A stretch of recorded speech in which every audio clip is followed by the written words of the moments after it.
Hi, I'm Bronwen Clacherty. I'm a percussionist, a community musician, and an academic. And the instruments I play are various percussion instruments: vibraphone, congas, uhadi, which is a big musical bow, umkhube, which is a mouth bow, and yeah, that's me.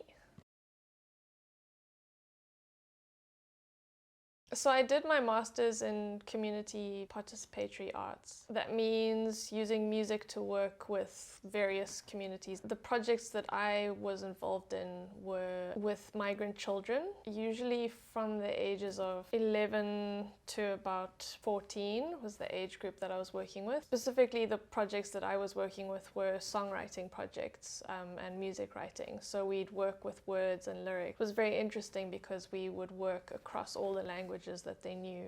And then I have in other projects worked doing songwriting. There's a project in Masiphumelele which I worked with, writing songs with them that express things about their own lives. Yeah, so I kind of worked out during the master's process that songwriting was quite a powerful tool to use for young people to express themselves, and I facilitate a whole process where we can create those songs together. So I don't just say to them like, yeah, write a song. You know, we draw pictures and we talk about things, and through all the activities that I take them through, we write songs together.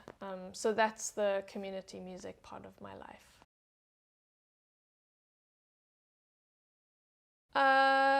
So growing up in South Africa as a white person, it's quite easy to feel like you're not living in Africa. You can kind of put your blinkers on and pretend that you're not living in Africa. You know, especially Cape Town, for example. I grew up in Joburg, and even there, like, you can go to a shopping center and it doesn't feel like it is necessarily Africa. So I found that part of growing up there, I was aware of it, maybe because of the way that my parents brought me up. I felt like I was South African and an African, but because I was white, it was like an identity that I struggled with. I think from a very young age, I was grappling with this idea of me being white but still belonging here. Obviously, because I was a musician my whole life, basically, I started learning music when I was 4. That expression of how I fitted into this place came out in the music that I listened to. Yeah, when I was a teenager, I started listening to South African jazz, and that was kind of the introductory exploration into what it was for me to be South African. That's one of the reasons why I studied jazz, because I was interested in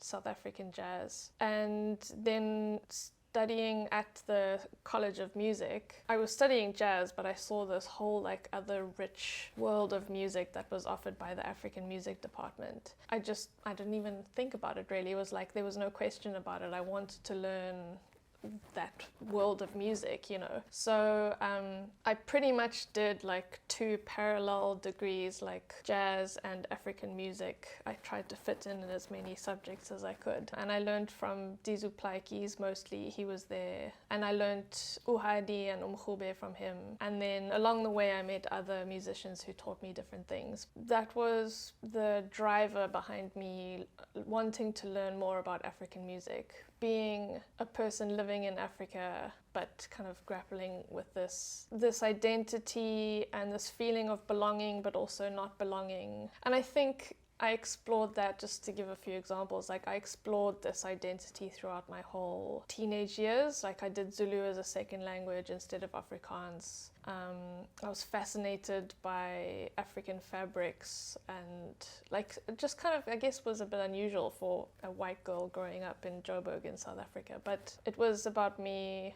exploring my identity as a white South African. Well, it's a very interesting topic, and I think it's something that it's important to talk about, especially as white South Africans, because I think a lot of South Africans who are white struggle with this weird identity that they have. And I think also being English and not Afrikaans, being Afrikaans is kind of an identity that's linked to that on its own. But being English speaking and white is this non-space. What is your culture? Then we go into this very difficult place of cultural appropriation, which I think at times in my teenage years I may have crossed the line.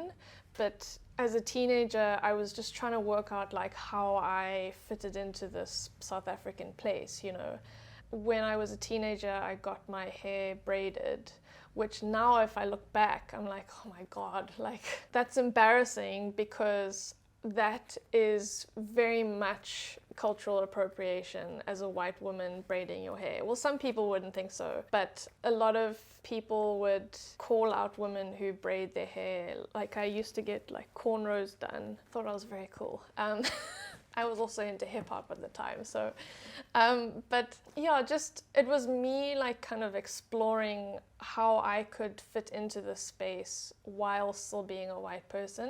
Obviously the music definitely opened up ways of doing that, but even then I think I learned umkhube at university, but I think a lot of people would still have a problem with me playing that instrument, being a white South African. They would feel uncomfortable with it, and I think I've just had to come to terms with the fact that I am going to make people feel a little bit uncomfortable because I'm kind of pushing those boundaries. I'm also uncomfortable in the place where I am because I'm working out like, how do I play umkhube and respect that whole tradition while still acknowledging the fact that whenever I play that music, I'll always be drawing from my own influences, which will be the way that I sing and the way that I interpret that music. It'll always have a bit of whiteness behind it, you know, or a bit of like a European influence behind it. And it's a very complex thing to talk about. And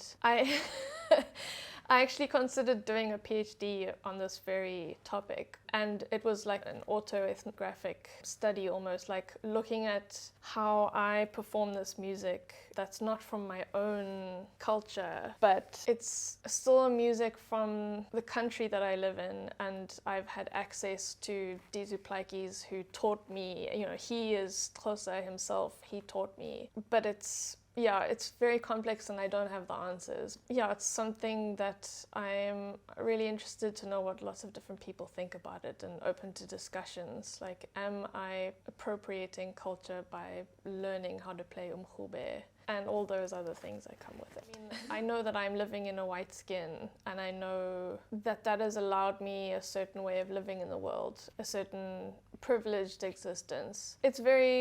It's complex because lots of people have different opinions on it, you know. Yeah, and in the South African context, there's definitely a lot of anger and hurt and a lot of complex feelings and complex experiences and trauma related to this topic, you know. So I think like it's a very difficult thing to talk about, but yeah, it's an important conversation to have. And I think maybe you as like not being a South African person yourself have a very different perspective on it to a Black South African. I don't know, it's a tricky topic.